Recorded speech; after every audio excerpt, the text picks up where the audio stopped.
ராமராஜ்யம் அப்படின்னு நீங்க கேள்விப்பட்டிருக்கீங்க.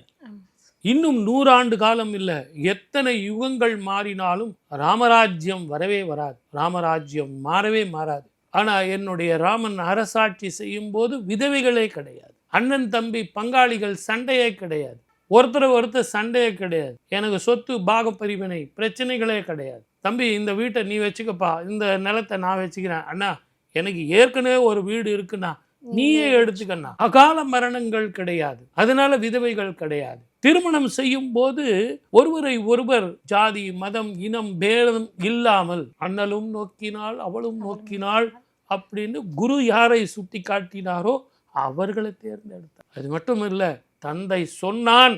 இந்த காலத்தில் யாராவது சக்கரவர்த்தியா வர்றது பட்டம் கட்ட போறாங்கன்னா ஒரு மணி நேரத்துக்கு முன்னாடி, சார் நீங்கள் கொஞ்சம் ஊருக்கு போயிட்டு வாங்களேன், உங்கள் அப்பா சொல்லிட்டாரு. இப்போ கூட நம்ம நிறைய பிரச்சனைகள்லாம் பார்க்குறோம், அப்பா சொல்லிட்டாரு சார் நீங்கள் கிளம்புங்க சார் அப்படின்னு சொன்னால் கூட்டணிக்கே சண்டை போடுற காலம்லாம் இருக்குது.